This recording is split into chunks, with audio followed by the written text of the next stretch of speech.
time. Where are we going today? Well, Matthew, after a great day of the island yesterday with watching Newport, we are taking our jaded bodies, because we did consume a bit of alcohol yesterday, didn't we? Which I'm not used to at the moment.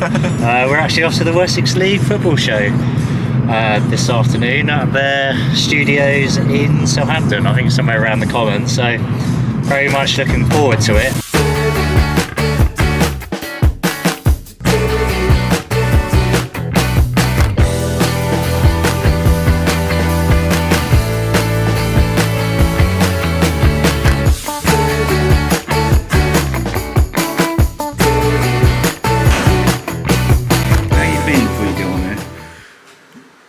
A little bit nervous now, but Why that?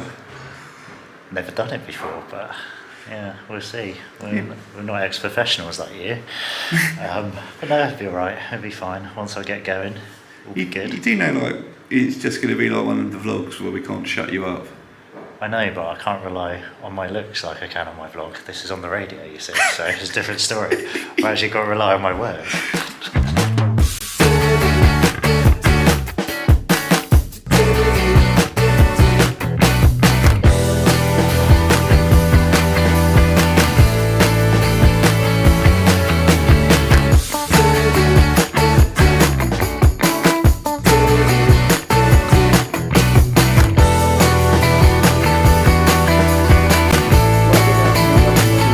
The Velocity Wessex League Football Show here on Awaaz 99.8 FM and Fiesta 95 FM, Fiesta Facebook Live as well. And we're just waiting for Cliff to join us. But as you can see on Facebook, we have two people that, in the world of non-league football, are probably popular, well known to quite a lot of you. And it's a very warm welcome today to Gold Diggers South Coast vlog goes, if need be, and that's Matt and Craig, and it's a pleasure. I know we have met before around the grounds, and it's very unique that we've managed to procure you on a weekend when there was very little football about. We are the official podcast. We're live for 2 hours every Sunday. You can always listen back to us. Maybe we should start with the game that our visitors were at.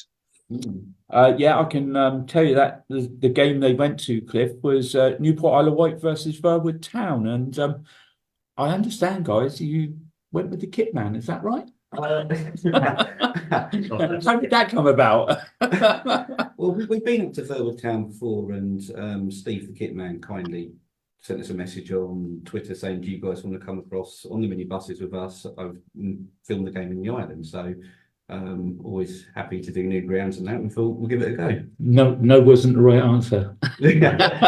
So you tell us a little bit about how the game went. Did it go to form? It was a tight game, wasn't it? It could have gone either way over the course of 90 minutes, and it was few chances, wasn't there? I thought, but it was a good crowd there. I thought very impressed with the crowd, wasn't it? 205 people there. Yeah, it's very good. Very rare you hear singing at this level, isn't it? Yeah. Quite surprised. Yeah, it's a nice bit of atmosphere. Unfortunately, we missed the goal in just a minute. Because they literally scored just after half time, and we were still talking to the committee. The Cantano opened scoring for Newport on the half-hour mark.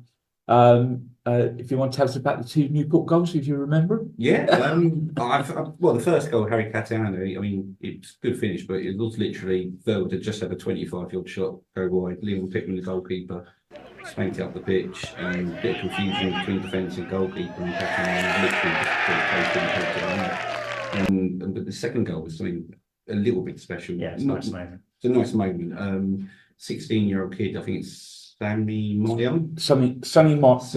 Myram, that's it. He came off the bench, sort of crossing the box. Initial shot was blocked, but he interfered quite well. Just to put him into the corner, but he was 16. That was his first goal in men's senior football. And his mum come up to me afterwards and goes, "Did you get it on camera?" Yes. Yeah, we got that. We got that. Love it. Guys, do you want to sort of tell us where your background's from? Players or non-players, or how much of super fans are you of the pro game, or is non-league football your lifeblood? A lot of questions in one. Probably say in recent times it has been, but my background, I've predominantly been a football watcher. Discovered at a very early age. I wasn't cut out for playing. I was much more enjoyed watching it. So yeah, I've spent the years mainly following Bournemouth around, home and away, just as my local team. Fortunately, I'm a long-suffering Everton fan, as my YouTube viewers would know. You sort of go from bad to worse, don't you? Pretty much, yeah. So that's a good excuse for me to sort of fall out of love with the Premier League football bit over the last few years. What's happened, and with Bournemouth, I've seen everyone there at least 2 or 3 times, so I start to lose the appeal of that over the years. And also, I spent several years doing the 92, so I completed that in April 2022, wasn't it? Yeah, Fleetwood. yeah. So I thought, what's left after that? I don't need to carry on travelling around the country, watching Bournemouth lose mainly, watching Saints lose, which is not so bad. Just watching neutral teams for the sake of it. And then you started going to non-league, didn't you? About probably after COVID, you started going by yourself. Yeah, yeah. How did you sort of come across the format of how you wanted to do it? Because me, as a traditionalist non-league football fan, really enjoy watching what you've put together, because you condense that down into maybe 10 minutes, I think. Yeah.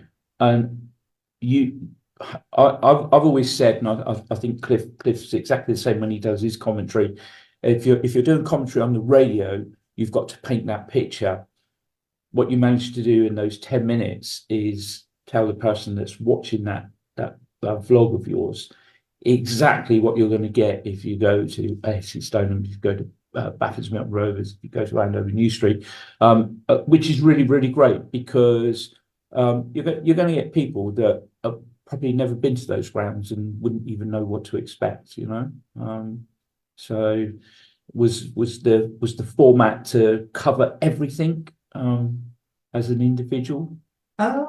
Yeah, to a degree. We kind of said we wanted it to be like a ground hopping experience, like the trip there, the pub, the bar, what the pitch is like, the stands, a bit of that match action, so people will see what's happened on the day. Plus, I don't think people wanted to watch 20 minutes of us just waffling on. Yeah. And the good thing as well, I like about it now, watching a lot of your latest vlogs, you get very, very much in depth with the clubs. You manage to get to talk to people like chairman, the managers, coaches, or whatever, spectators, which is really, really good, because it sort of adds it all to the package that you put together, doesn't it? Well, it's like you said. I mean, we got it to sort of speak to different people, don't we? Yes, definitely. And I think you said from the start, isn't it, is to give the clubs exposure. Yeah. You know, tell us a little bit something about your club. And like you said as well, to people might say, "Oh, I like the idea of that club. Let's go down next week." Yeah. Isn't it? I think that's what you liked. And then I think we're gradually sort of getting to know chairman more, managers more. And I think it's easier, isn't it? It's to get most managers are happy to just give us a quick interview after the game. Sometimes we're a little bit nervous if they're still 3-0 down, aren't they? So wait for them after the game. How are you finding the two divisions, the competitiveness in both of the divisions? Because me and Cliff just love the fact that the intensity for the title race in both divisions is so great at the moment. Yeah, it's pretty amazing. I mean, look at the division, whole aspect of Division 1 at the minute. You would say Handley Red would probably win it. They've dropped in the But then you've got teams like Millbrook. I think Millbrook, Dave's done a brilliant job with the team at Millbrook. We've got some brilliant players, Christopher Witz, which I only learned to pronounce the other day. Yeah. Jamie White up front, and they've got these young guys coming through as well, like Mikey O'Connor, Gordon, and the goalkeeper Plunkett is also very good as well. And you can see why they get goals, because there's a lot of firepower in that team, I think. Same as Downton as well, though. You look at Downton's forward line, isn't it? Yeah. They've got goals in them to push Hamworthy all the way. Yeah, Joe Smith's quite prolific, isn't he? Yes. Yeah. He's Although very, he didn't very score good. Wednesday, did he? No, well, again, it's the sign of good team. Joe Smith's got 40 more players didn't score, and then Will Davis steps up and gets a couple in for the Yeah. There's goals throughout that team. Premier League wise, I think it's a lot tighter. We have different opinions on this, don't we? But isn't that what football's all about? Yeah. Having different opinions. Who do you think's going to win? Well, I know my hat on Moneyfields, but I think although they're winning, they're not winning as convincingly as they were. Yeah. And shout out to Lymington. From what I've heard, they put in a very good performance yesterday against Moneyfields, and we're unlucky not to actually get anything out of the game. But you're very much AFC Stoner, aren't you? But Yeah. they probably got the best goals scoring against them. I just think they've got some amazing players. I just think they've got some amazing players. I mean, Owen Fee, Durrati Martins up front, Lewis Nagel, Ash Pope as well, isn't it? Ash Pope, yeah, Tyrell Sampson. These are all very good players, and they've got the rotation, the forward three they can do. And it's a well-run club. Mark's absolutely brilliant there. Yeah, we'll be down there in a few weeks. Yeah. So I think Stone. There you go, Cliff. They've nailed their flags to the mast, so to speak. Well, they disagree though, don't they? And I think what we think our guests all say, those two clubs, even when Graham was on from Portchester, even he said those two clubs. And people were saying that a few weeks ago when it looked like a 4-horse race, and now it looks a bit more like a 2-horse race. But people have picked out Stoneham and Moneyfields as the best two. I think just look at Moneyfield's record. They've won every single game except one, but they've got all those games in hand to catch up. And I suppose if they just win half of them, they'll be top. So it's in their hands, shall we say? Yes. Yeah, you've got Will Portchester completely back. The fact you've got those 3 of those 4 teams are going to be in the playoffs. You know, if Stoneham or Moneyfield just miss out on the title, as one of them will, then they've got 2 cup finals then, haven't they? On the day, there'll be very even games against Shaftesbury and Portchester, and of course, whoever happens to be the 5th team that sneaks in there. Do you know Jane Dean? Jane Dean? Oh, no, she's Okay, it was Beyonce's mother. Is it? Yeah. Skip that one. Okay, well, very complimentary. I'm not sure how we deal with this one, Cliff. But Jane Dean, who's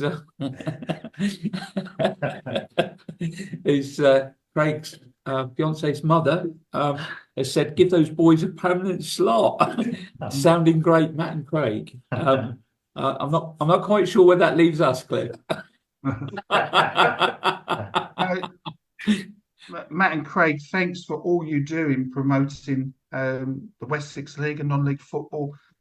We've got a guest coming up. You are very welcome to stay for the whole show and even ask questions of our guest, but we won't take offence if you need to move on. That's entirely up to you, but it's really great that you've been on the show today. Thank you. I think you guys do an amazing job as well promoting Wessex League. Yeah. To be fair, so it's everyone else that makes mine and Cliff's job so easy, isn't it, Cliff? We just sit here and ramble on for 2 hours. and get the abuse on social media like you've already seen firsthand. Do you enjoy it? Yes, I did. Yeah, that was quite a good hour, wasn't it? It flew by at the end. A little bit nervous, wasn't I, at the beginning? But yeah, I think once I got over the initial stage fright, quite enjoyed it actually. How much did you pay Laura's mum to message him? I wasn't expecting her to do it, to be fair, but I wouldn't put it past her to have done it, and so it's no surprise really. But no, I thought that was quite good. What did you think? I enjoyed it. I think it was good fun.